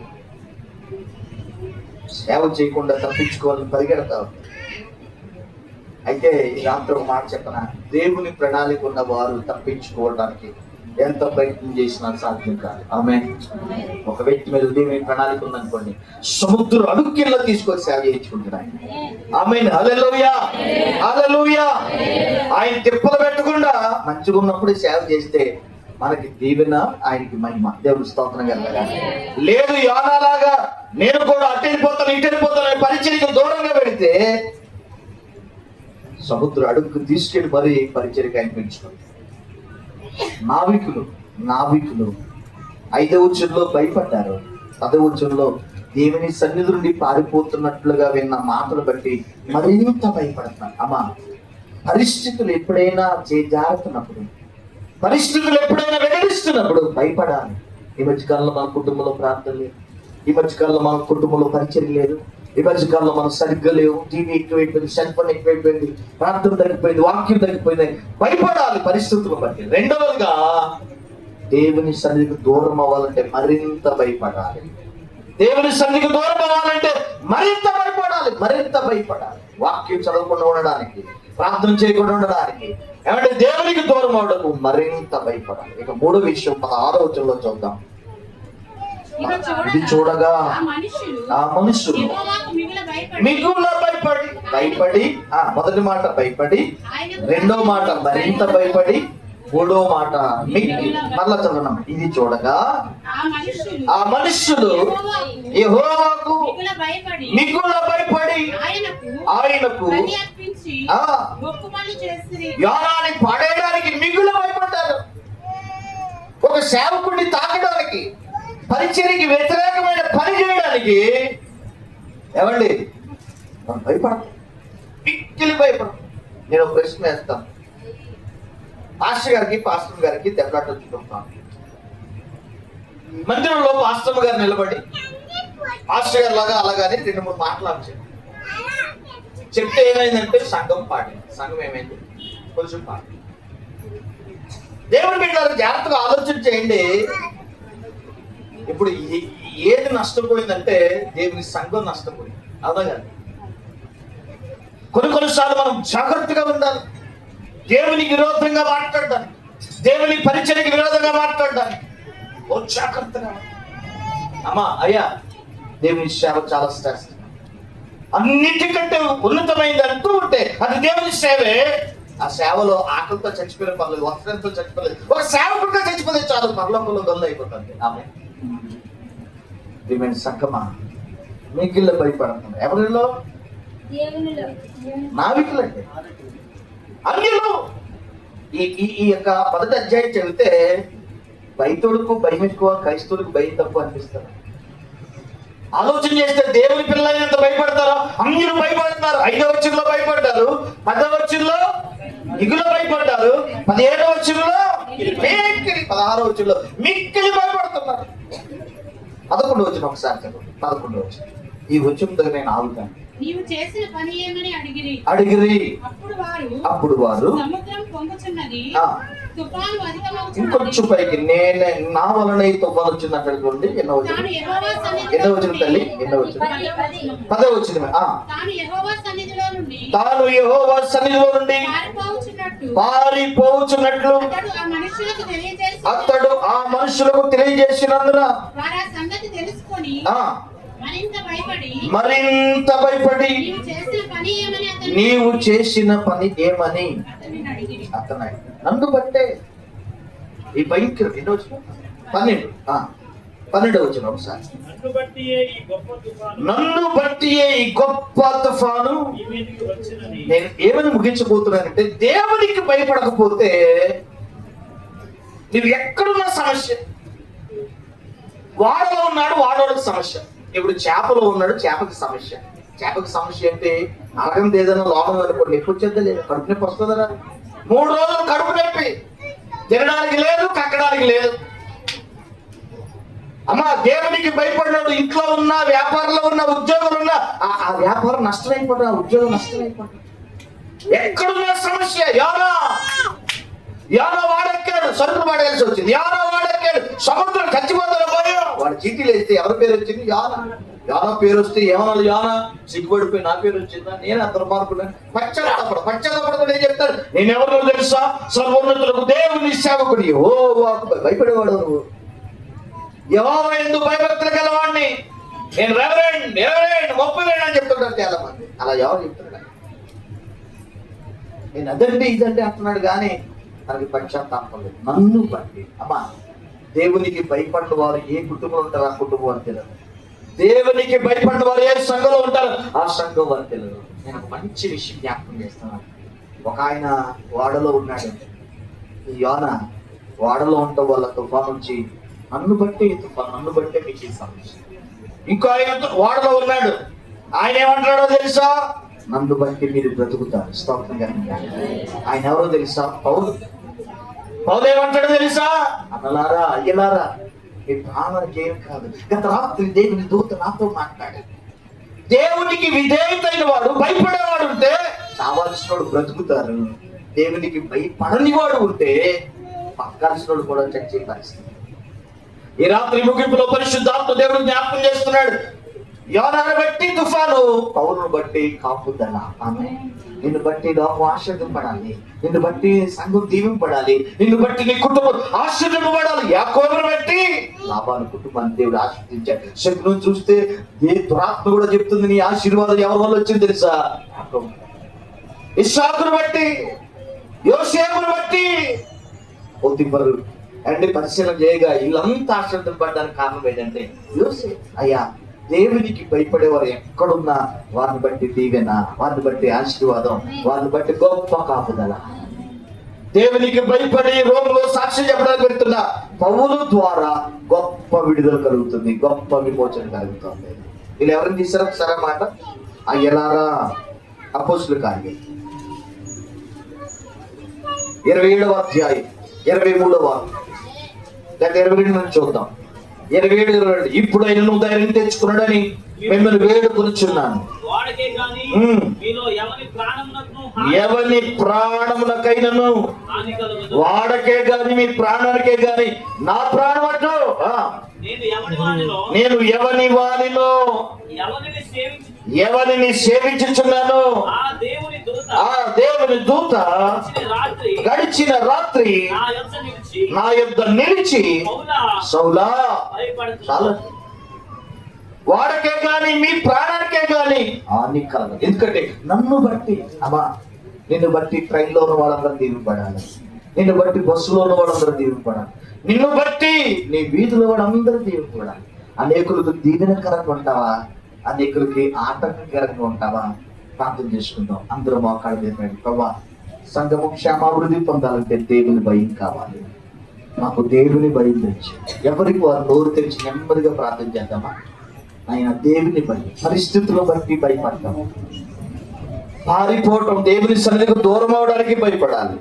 పరిశుద్ధుని తాకడానికి, పరిచయం తాకడానికి దేవునికి భయపడే సేవకుడిని నీళ్ళలో వేయడానికి మిక్కులు భయపడిపోయేవాడు. గడగడలాడిపోడు. ఈరోజు అన్యులకు ఎక్కువ భయం అండి. ప్రార్థన అంటే, దేవుడు అంటే అన్యులు భయపడుతున్నారు.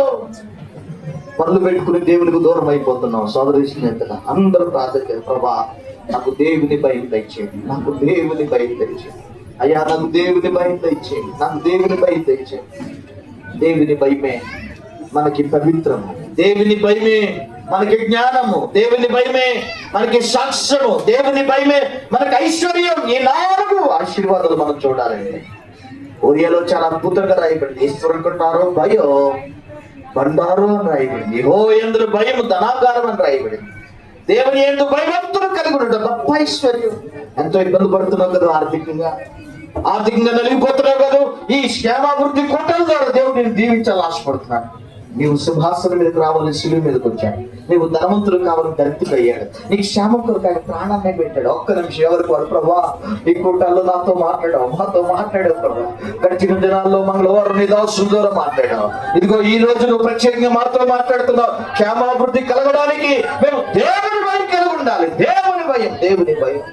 నా వీకులకి సాధారణమైన భయం ఉంది, మిగుల భయం ఉంది, మిక్కిలి భయం ఉంది, 3 అంచెల దేవుని భయము. నన్ను బట్టి తుఫాను వచ్చి భయపడని వాడు, నిద్రపోయేవాడు, వాక్యం చదవనివాడు, సేవ చేయనివాడు, సువార్త చేయనివాడు ఎక్కడున్నా నష్టమే. సువార్తకి వెళ్ళినవాడు ఎక్కడున్నా నష్టమే. వారం లేనివాడు ఎక్కడున్నా కరువు, ఇబ్బంది, ఆటంకం, తుఫానే. దేవునికి భయపడేవాడు ఎవరిని సేవించుతున్నాను, నేను ఎవరి వాడునో, నేను దేవునికి భయపడే. నన్ను బట్టి వాడికే గాని మీకే గాని హాని జరగదు. Thank you Jesus. మాతో మాట్లాడే యేసు, మీ మాటల కొరకు స్తోత్రం, మీ మాటల కొరకు స్తోత్రం. ప్రియమైన తండ్రి, నీ పరిశుద్ధమైన నామానికి వందనాలు. మీరు మమ్మల్ని ప్రేమించి సంఘ క్షేమాభివృద్ధి కొడుకుల్లో అనాది ఆది సంఘం సంఖ్యలో పెరిగి యేసులు ఎదగడానికి యోదయ, గలిలయ, సమరయములందట క్షమాభివృద్ధి పొందుచు సమాధానం కలిగి దేవుని యందు భయము, పరిశుద్ధాత్మ ఆదరణ కలిగి విస్తరించను. అయినా హెబ్రోన్ హౌస్ ఆఫ్ వర్షిప్ సంఘాలన్నీ, అనుబంధ పరిచయాలన్నీ, సేవకులందరూ ప్రభా అభివృద్ధి, ఆశీర్వాదాన్ని చూడాలి, జీవాన్ని చూడాలి, సంఘంలో జీవాన్ని చూడాలి. దేవుని భయం కలిగి వారు వర్ధిల్లాలి ప్రభా. సంఘంలో ప్రతి వారు ఎవరి రుణాలు వారు కొట్టివేయబడాలి ప్రభా.